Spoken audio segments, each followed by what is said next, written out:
नमस्कार, मैं हूं प्रभु चावला और सच्ची बात में आज बारी है भारतीय जनता पार्टी के उत्तर प्रदेश के अध्यक्ष केशव प्रसाद मौर्य की। आपका स्टूडियो में बहुत बहुत स्वागत है। बहुत बहुत धन्यवाद सर। आप यंगेस्ट में सबसे कम उम्र के अध्यक्ष पिछले कई सालों दशकों में बने, ऐसा लगता है। कहा जा सकता है। हाँ, मैं सबसे कम आयु कि वाला 50 भी साल हूँ से, क्योंकि और सबसे कम अनुभव वाला भी हूँ। हाँ, अनुभव तो आता है, तो उम्र के हिसाब से आता है, अनुभव तो कम है पर सबसे कम है, क्योंकि आपके राष्ट्रीय अध्यक्ष भी सबसे कम उम्र के हैं और यूपी सबसे बड़ा प्रदेश, वहाँ भी कम से कम ये उम्र आप के। कह सकते हैं कि राष्ट्रीय अध्यक्ष भी कम उम्र के, प्रदेश अध्यक्ष भी कम वो उम्र के। इतिहास में वो सबसे कम है। आप भी यूपी में इतने बड़े नेता रहे, तो बताइए आपको क्यों चुना उन्होंने? क्योंकि आप बीजेपी में ज़्यादा आपने का अनुभव है नहीं, चुनाव आपने सिर्फ एक ही बार लड़ा।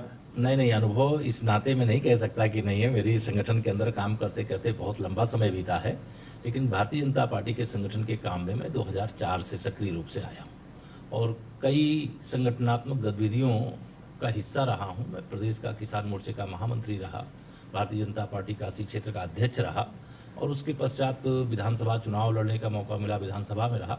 और देश कुछ और खूबी होगी जरूर आपके देश अंदर। की इतनी ऐतिहासिक सीट है, 20 साल का आपका राजनीतिक जीवन है। देश की ऐतिहासिक सीट है फूलपुर, उसमें 3 लाख से अधिक मतों से वहाँ की जनता ने मुझे वो तो अपना मोदी आशीर्वाद साहब देकर का के एक सुनामी चल रही विजयी थी, बना करके उसमें आप भेजा है। 73 लोग जीत गए सारे उसके अंदर। नहीं, हम आप उसको यंग हैं फूलपुर लोकसभा पहली बार भारतीय जनता पार्टी ने जीता है और उसमें माननीय मोदी जी के नेतृत्व में सरकार बनाने की जो उत्कंठा जनता के मन में थी उसके कारण भी। लेकिन मैं एक कार्यकर्ता हूँ और भारतीय जनता पार्टी कार्यकर्तावादी पार्टी है। यहाँ सामान्य से सामान्य कार्यकर्ता को बड़ा से बड़ा दायित्व तो मिल सकता है और कभी भी मिल सकता है। पर सवाल कई बार ये लगता है कि आपके जो विरोधी दल के लोग हैं वो समझते हैं कि केशव प्रसाद जी को इसलिए चुना, क्या वो गौ भक्त हैं या क्रिश्चियन की पिटाई की किसी की उसके लिए चुना, या बैकवर्ड माने जाते हैं, अति पिछड़े वर्ग के लोगों से आते हैं, इसकी वजह से चुना? क्योंकि 20 साल की एक्सपीरियंस के अंदर राजनीति में कोई अध्यक्ष बनता नहीं है। इतनी जल्दी बन गए तो आपके अंदर कोई खास खूबियां होंगी जो स्वाभाविक। तो आप गौ भक्त हैं इसलिए बनाया, या आप हिंदूवादी हैं इसलिए बनाया? राम भक्त हूँ, गर्वपूर्वक कहता हूँ, इसलिए मैं भारतीय जनता पार्टी का अच्छा एक समर्पित कार्यकर्ता हूँ। यह भी मेरी एक खूबी है।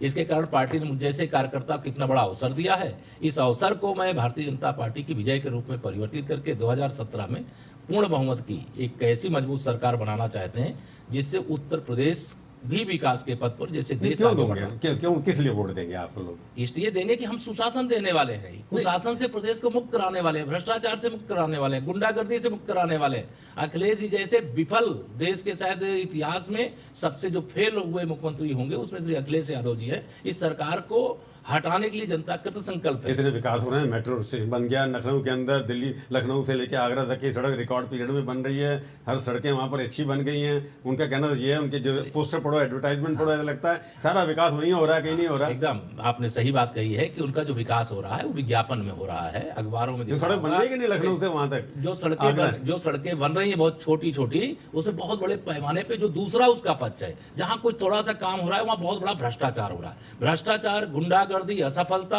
या विशेष उपलब्धि अगर मैं कहूँ श्री अखिलेश जी की कोई है तो यही उपलब्धि है। अखिलेश जी के खिलाफ पर्सनल क्या चार्जेस हैं आपके? मेरे पर्सनली उनके पास इस समय गृह विभाग है। अगर गृह विभाग है उत्तर प्रदेश का उनके अंदर और उत्तर प्रदेश के अंदर कानून व्यवस्था ठीक नहीं है तो उसका जिम्मेदार कौन है? उत्तर प्रदेश के, भारत के इतिहास में, विश्व के इतिहास में किसी देश के अंदर अपराधी पुलिस से डरते हैं, पुलिस अपराधी से नहीं डरती, लेकिन उत्तर प्रदेश के अंदर अपराधी पुलिस से नहीं डरते हैं बल्कि पुलिस अपराधियों से डरती है। पुलिस मारी जाती है अपराधियों के हाथ, लेकिन अपराधी पुलिस के हाथ नहीं मारे जाते। ये किसकी जिम्मेदारी? तो लॉ एंड ऑर्डर की प्रॉब्लम मैं बाद में डिस्कस करूंगा, पर अभी जो जैसे मोदी जी ने दुखी होकर कहना शुरू कर दिया कि उनको मारने के बजाय मेरे को गोली मार दो दलितों के बारे में, उनको भी लगा कि हमारी पार्टी गौ रक्षक जो हैं वो कई गुंडे हैं जो शाम को कुछ धंधे और करते हैं, सुबह गौ रक्षक बन जाते हैं। तो आपकी पार्टी के कुछ कार्यकर्ताओं जो गौ रक्षा के नाम पर दंगे कर रहे हैं, उसके प्रति प्रधानमंत्री को भी संवेदनशीलता है? प्रधानमंत्री जी के वक्तव्य को सही तरीके से, उसकी व्याख्या आप गलत तरीके से कर रहे हैं आदरणीय प्रभु जी। वह उनके कहने का मतलब था कुछ गोरक्षा के नाम पर अराजक तत्व हैं जो समाजवादी पार्टी की सरकार के संरक्षण में पल रहे हैं। मध्य प्रदेश में आपकी सरकार है, पार्टी की सरकार के संरक्षण में पल रहे हैं। वह इस मध्य प्रदेश में समाजवादी पार्टी तो नहीं है ना? मध्य प्रदेश में अगर कोई घटना हुई, कानून मारा गौरक्षक के नाम पे, वहां पर कोई घटना में ये नहीं कहता कि 100% शून्य, मतलब कहीं पर अपराध हो गया है, लेकिन अपराध अगर शून्य नहीं हो गया तो इतना कम से कम अपराध हो कि लगे कि शासन व्यवस्था है। उत्तर प्रदेश में शासन नाम की कोई चीज नहीं। आप डाइवर्ट करें, प्रधानमंत्री जी ने अल्टीमेटली क्यों कहा उनको लगा कि कोई गौरक्षक तो वही है जो आपकी ज्यादा रहता है, और आप गौरक्षा समिति में रहे हैं, मैं गोरक्षा समिति में रहा हूं। जो गोरक्षक है वो गोरक्षा करता है, गुंडागर्दी नहीं करता है। और जो इस समय गुंडागर्दी हो रही है, जो गुंडागर्दी करने वाले हैं, माननीय मोदी जी भी उनके खिलाफ हैं और केशव प्रसाद बहुत दिनों बाद बोला ना उन्होंने, जब महीने भर में इतने लोगों के सारे देश के अंदर ऐसा कोई तूफान, ऐसी कोई घटना नहीं। जो घटना हो गई है, जो उसके दोषी, उनके खिलाफ कार्रवाई। आपने कहा कि आपकी जिम्मेवारी चुनाव जितवाना है मेरे को, और एक नारा दिया आपने 265 प्लस 265 प्लस सीटें आप लेकर के आएंगे।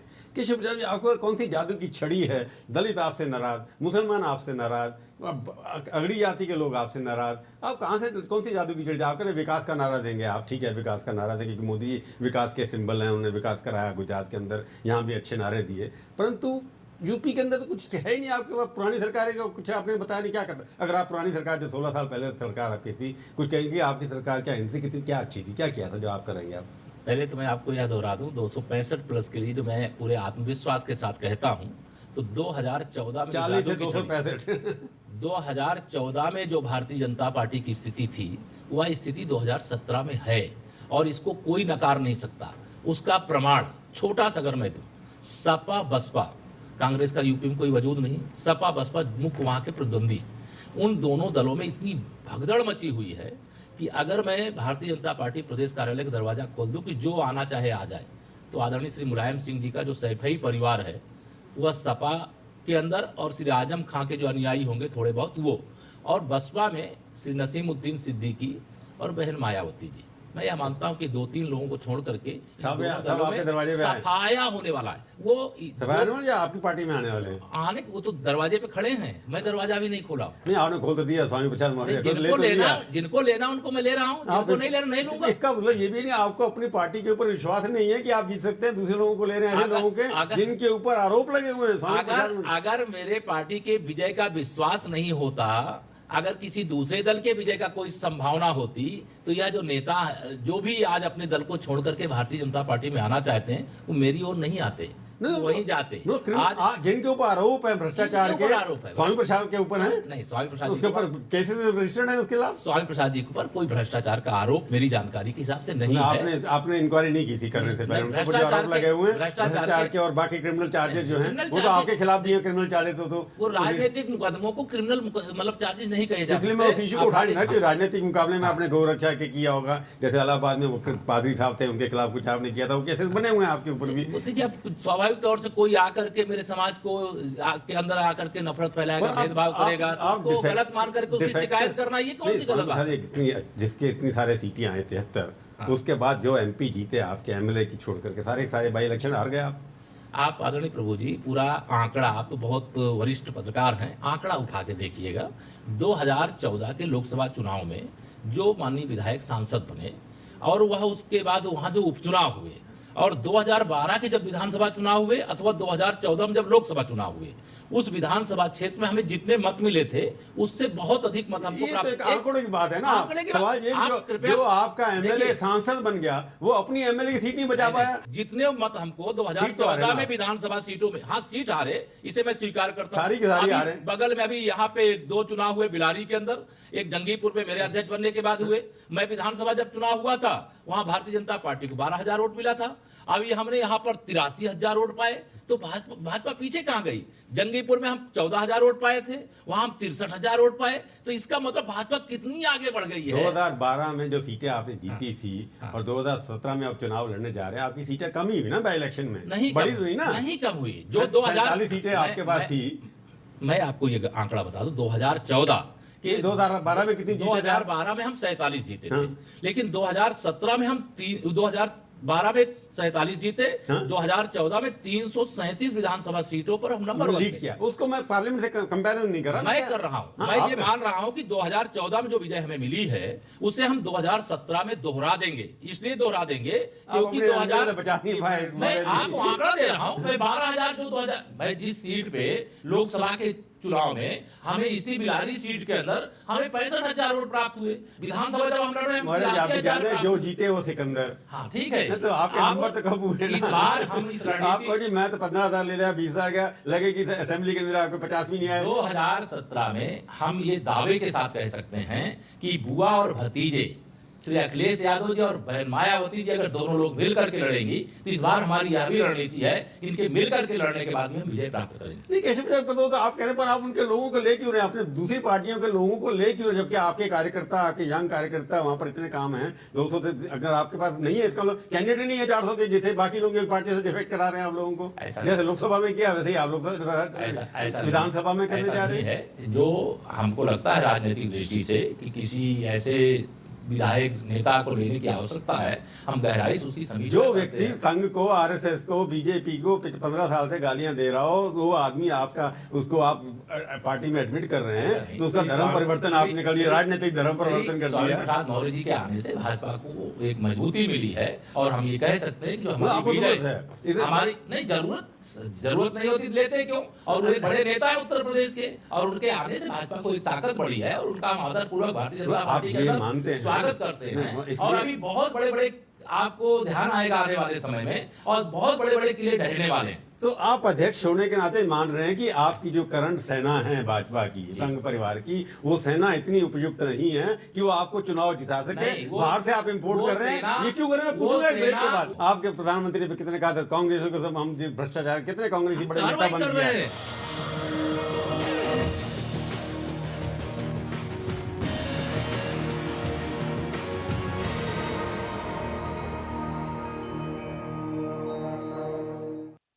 आप कह रहे हैं और बड़े बड़े लोग आएंगे ताकि आप 300 से ज्यादा ले सकें। जी ले। एक सपना अच्छा है उसके, कोई 300 की सीटें आज तक किसी की आई नहीं, अगर आप ले आएंगे तो बहुत बड़ी बात है। 335 पे लीड किया था ना, 337 पे लीड किया। हाँ, तो उसके बाद देखिए क्या होता है, क्या रिजल्ट होता है। पर सवाल ये है कि आप अपनी सेना के ऊपर डिपेंड क्यों नहीं करते? मेरी सेना ही उत्तर प्रदेश के विधानसभा के चुनाव को जिताने वाली है। पर सवाल उठता है कि लोगों का कहना है कि आपका समाजवादी पार्टी से कोई गोपनीय समझौता है, आप दोनों मिले हुए हैं, क्योंकि आपने पिछले 4 साल में ऐसा कोई बड़ा आंदोलन समाजवादी पार्टी के खिलाफ नहीं किया।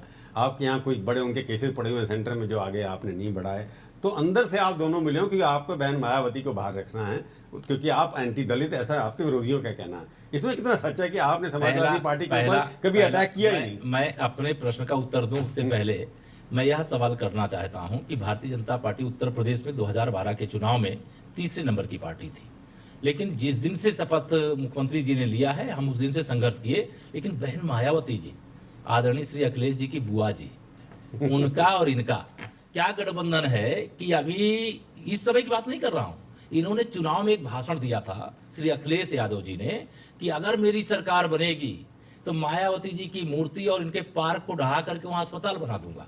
आप, मैं कोई ऐसी बात नहीं कर रहा हूं जो इन्होंने भाषण दिया। बहन मायावती जी ने बड़ा भ्रष्टाचार किया है, उनके लिए मैं कहूं कि अखिलेश जी कह रहे थे कि हमारी बुआ ने बड़ा भ्रष्टाचार किया है, उनको मैं जेल भेज दूंगा। ना पार्क ढहा, ना अस्पताल बना, ना बुआ जी भ्रष्टाचार करने के कारण जेल गई। यह एक उनके लिए मैं प्रश्न खड़ा कर रहा हूं कि सपा ये तो हर रूलिंग पार्टी पे है। आपके प्रधानमंत्री पे कितने कहा था कांग्रेस को, सब हम भ्रष्टाचार, कितने कांग्रेसी बड़े नेता बन गए। हम कार्रवाई कर रहे हैं। हो गए, आपके 2.5 साल होने वाले हैं, क्या किया? मेरी बात ये बात सब भूल जाते हैं। मेरी बात पूरी नहीं हुई। श्री अखिलेश जी ने जो बात 2012 के चुनाव में जनता से कही थी उसे उन्होंने पूरा नहीं किया, और बसपा आपने क्या किया? मैं बोल रहा हूं ना, बसपा ने विपक्ष की भूमिका एक दिन के लिए भी नहीं निभाई, और भारतीय जनता पार्टी ने अखिलेश सरकार के खिलाफ पहले दिन से, अभी ताजा उदाहरण अगर मैं दूं, मथुरा के अंदर इतनी बड़ी घटना घट गई। अखिलेश जी उत्तर प्रदेश के मुख्यमंत्री हैं, इनके चाचा पर आरोप है कि इनके संरक्षण के कारण से वहां पुलिस जाती है खाली कराने के लिए, उन पुलिस के अधिकारियों को गोली मारी जाती है, वहां 2 अधिकारी मौत के घाट उतारे गए। भारतीय जनता पार्टी ने पूरे उत्तर प्रदेश के अंदर आंदोलन किया। अभी दूसरी घटना, अभी नसीमुद्दीन जी उनके चच्चा लगते हैं कि क्योंकि मायावती जी के भाई लगते हैं तो चच्चा होंगे, तो इनके खिलाफ इतना बड़ा आरोप अभियोग पंजीकृत हुआ। स्वयं मुख्यमंत्री जी ने अपने बहुत बड़े बड़े भाषण में कह दिया कि हाँ, बसपा के जो लोग थे उन्होंने बड़ा अपराध किया। भाजपा के निष्कासित नेता श्री जयशंकर सिंह हैं, उनको आपने गिरफ्तार कर लिया, मुझे कोई आपत्ति नहीं, कानून अपना काम करता है। जो उन्होंने कहा ठीक कहा था क्या आपका? मैं उसको खंडन, अगर ठीक कहा होता तो भाजपा के पद और पार्टी से निष्कासन कैसे होता। लेकिन इन्होंने बुआ के साथ मिली भगत के कारण श्री नसीमुद्दीन सिद्दीकी की गिरफ्तारी नहीं की। क्यों नहीं की? इसलिए कि सपा और बसपा मिले हुए हैं। विधानसभा के उपचुनाव जिनकी आप चर्चा कर रहे हैं, सपा बसपा ने मिलकर के लड़ा, यह दोनों लोग मिले हुए हैं, और जनता इस बात को जान गई है कि यह दोनों एक कोई सांपनाथ दूसरा नहीं, नागनाथ, वो केवल जनता को डसने का काम कर रहे हैं। और ये भ्रष्टाचार ये तो मायावती का नारा है, गुंडागर्दी के प्रतीक है। ये राहु और केतु है उत्तर नहीं, प्रदेश। ये तो आपका कहना, क्योंकि एक तो जो आपने कहा जैसे वहां पर मथुरा में बाकी का ये लोग पलायन कर हमने गए, लड़ाई सब लड़ी। हैं, वो सब आपके झूठ अभी भी पूरा- आंकड़े झूठ निकले वो सारे के सारे कि 15 साल से लोग गए हुए थे, वो आपने कहा अभी गए हैं, तो उसके बाद मानना पड़ा हाँ कोई आंकड़े गलत थे, आपकी पार्टी ने माना, आपके सांसद ने माना। कहाँ कैराना की घटना हाँ, कैराना की जितने उत्तर प्रदेश के अंदर आदरणीय जी, मैं आपको ये बता दूं, कैराना के पलायन के अलावा उत्तर प्रदेश के सैकड़ों स्थानों पे लोगों ने अपने फैक्ट्री पे बोर्ड लगा दिया, घर पे बोर्ड लगा दिया, दुकान में लगा दिया कि हम बेच करके जाना चाहते हैं। नागरिकों की कौन कहे, वहां महिलाएं सुरक्षित नहीं है तो सब 15 लोग साल से जानते लोग जा हैं। रहे हैं। नहीं, अभी आप, गुजरात से लोग आकर मैं के चुनौती भाग गए देता थे, हूं अखिलेश जी को आपके चैनल के माध्यम से, अगर उनके अंदर हिम्मत है तो इसकी सीबीआई जांच करा ले। उसके लिए हमारा प्रमाण पत्र नहीं चाहिए। जिन्होंने मकान बेचा उसको खरीदा किसने और कब खरीदा, ये राजस्व अभिलेख में दर्ज है। 15 साल पहले की मकान कभी 15 साल एक मकान बिक जाए तो मान लिया जाएगा बिके, लेकिन 100-200 एक ही हिंदू समाज के लोगों को मकान बेचना बाद में पड़े। और रिपोर्ट समुदाय आपकी विशेष, रिपोर्ट भी आई, आपके लोग भी गए, लोगों ने रिपोर्ट दी, उसमें कई आंकड़े गलत थे, उसके ऊपर चर्चा मैं बाद में करता रहूंगा आपसे। पर ये बताइए कि जब आप चुनाव में जा रहे हैं, आपका नारा क्या है? मेरा नारा साफ है, हम विकासवाद की ओर चल रहे हैं। हम उत्तर प्रदेश को उत्तम प्रदेश बनाने की ओर चल रहे हैं। हम चाहते हैं कि उत्तर प्रदेश विकास के नारा पथ नहीं पर, बनाया। नारा कांग्रेस मुक्त भारत देश, सपा बसपा मुक्त उत्तर प्रदेश, यह नारा लेकर के और जनता की सेवा, नेता ना कोई- गुंडागर्दी, नेता ना आपके- भ्रष्टाचार, नेता आपके पास कोई भाजपा है नहीं। देगी सबसे अच्छी सरकार। नेता आपके पास है नहीं। भारतीय जनता पार्टी के पास जितने नेता हैं और जो दूसरे जो हमारे विरोधी उनके पास जो नेता हैं, अगर आप एक परिवार की बात करें, आदरणीय सैफई परिवार की बात करें, तो परिवार की सीमा की पार्टी है। हाँ ठीक है, वो बहन जीते मायावती लोगों ने जी की 222 सीटें दी थी बहन उन्होंने। मायावती जी की बात करें तो वो एक व्यक्ति, उनके अंदर इतनी असमानता है, वो दलित की बात करती हैं। उनके पर सवाल आपका चीफ मिनिस्टर कैंडिडेट तो नहीं है ना आज कोई। मेरे पास, मैं बता रहा हूं, भारतीय जनता पार्टी का कार्यकर्ता ही चीफ मिनिस्टर पद का प्रत्याशी मानता है अपने आप को, और कार्यकर्ता ही उत्तर प्रदेश के अंदर चीफ पर मिनिस्टर आप बनाने की अनाउंस लड़ाई करते हैं, लड़ेगा। आप बिहार में आपने नहीं किया, हार गए, पर असम में किया आपने।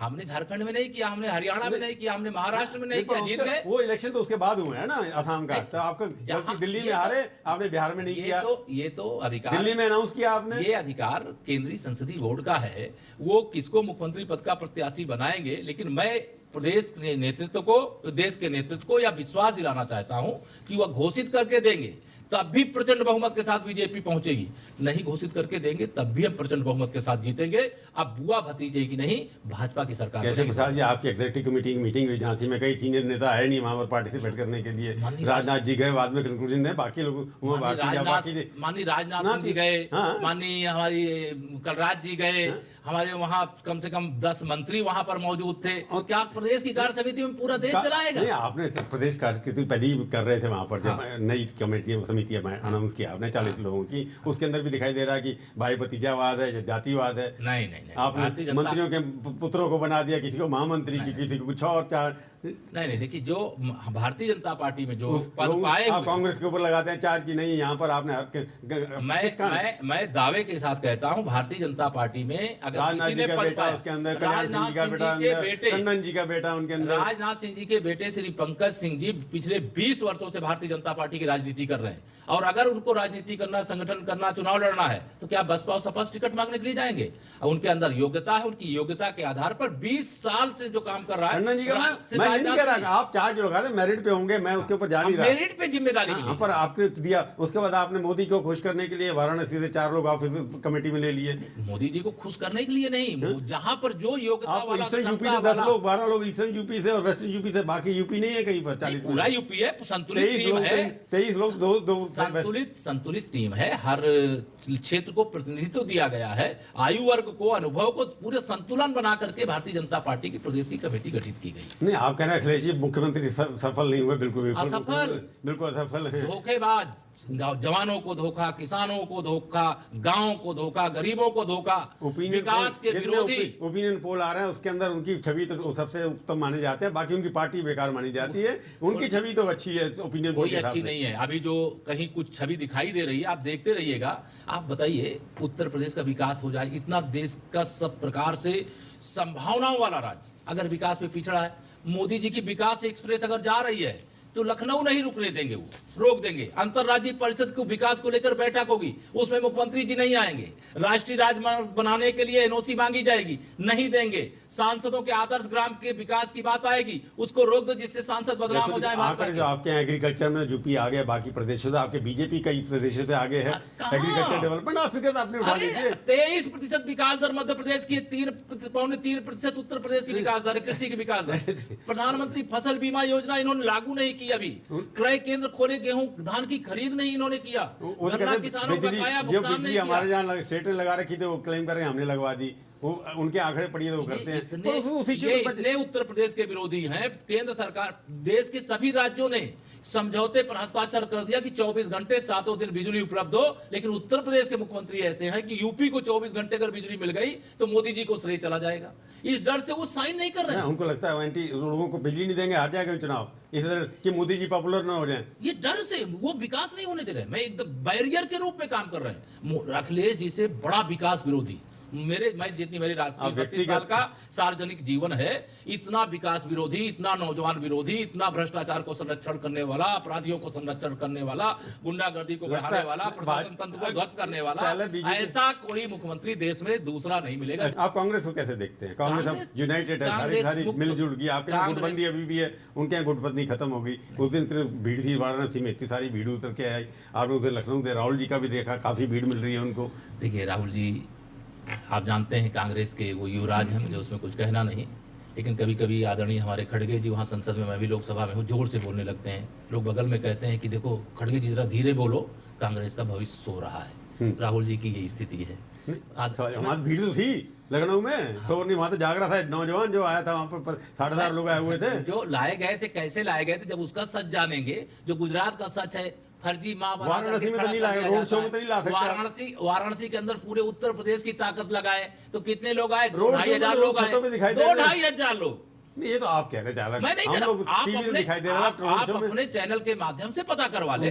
2,500 लोग कुल थे। चूंकि सोनिया जी गई हैं, देखिए अस्वस्थ हैं, ठीक है, मैं बुजुर्ग हैं, आदर करता हूँ, बीमार अवस्था में युवराज ने उनको भेज दिया बुढ़ापे में, ठीक है। शीला जी इतनी वरिष्ठ है, मेरी माता के लगभग उम्र की हैं, मैं व्यक्तिगत तौर से आदर करता हूँ। क्या करेंगे उत्तर प्रदेश में?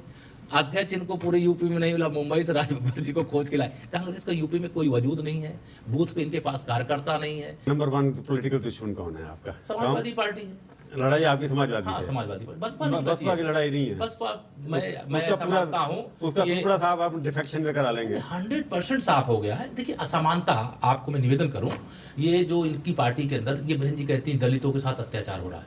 मैं बहन जी से पूछना चाहता हूं, उनकी पार्टी जितनी भी बड़ी है, बहुत छोटी बची है, लेकिन जितनी भी बड़ी है, क्या उन महारानी जी के अगल बगल श्री सतीश मिश्रा जी की कुर्सी लग सकती है क्या?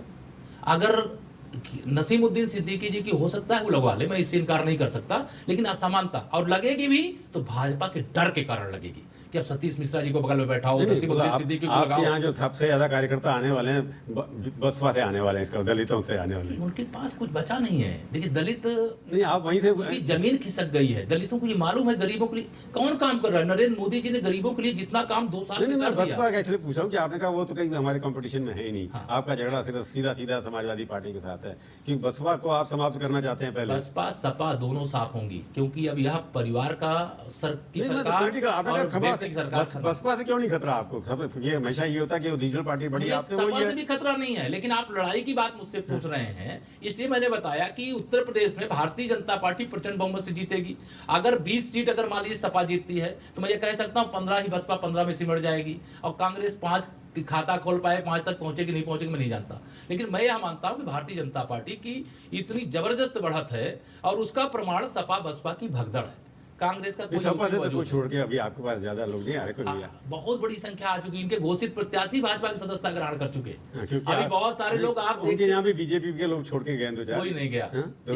एक नाम नहीं है, भाजपा का एक कार्यकर्ता टस से मस नहीं हुआ, और न टस से मस होने वाला है। जो भगदड़ है वो सपा बसपा की, उनको मालूम जमीनी हकीकत। जो राजनीति करता है उसको जब बूथ में जाता है तो देखो भैया अब आपकी हम वोट नहीं देंगे, अब हमारे नेता मोदी जी हैं, क्योंकि गरीब के लिए, गांव के लिए, किसान के लिए, नौजवान के लिए मोदी जी के नाम पे वोट मांगेंगे। मोदी जी के नाम पे मांगेंगे, हम केंद्र सरकार के द्वारा की गई जनता की सेवा के आधार पर मांगेंगे। और अखिलेश यादव जी की यह विफल सरकार मायावती जी की विफल सरकार, भ्रष्टाचार और गुंडागर्दी की सरकार, भू माफियाओं, तो खनन बहुत माफियाओं क्लियर है ना का कि समर्थन करने वाली सरकार। आप जब यूपी चुनाव में जाएंगे आप मोदी जी के काम पे, मोदी जी के नाम पर ही वोट मांगेंगे। हाँ जी, ये हमारा निश्चित तौर से माननीय मोदी जी के नेतृत्व में जो काम हुआ है वह हमारे लिए बहुत बड़ी ताकत तो है। बोलिए ना, लेकिन मोदी श्री के नाम और अखिलेश- मोदी जी के काम। हाँ, मोदी जी के नाम, मोदी जी के काम और अखिलेश सरकार की सभी मोर्चों पर विफलता, और बहन मायावती जी का और अखिलेश जी का बुआ भतीजे का गठबंधन ये ध्वस्त हो जाएगा। भाजपा का कमल चलिए, आप हमारे स्टूडियो में आए।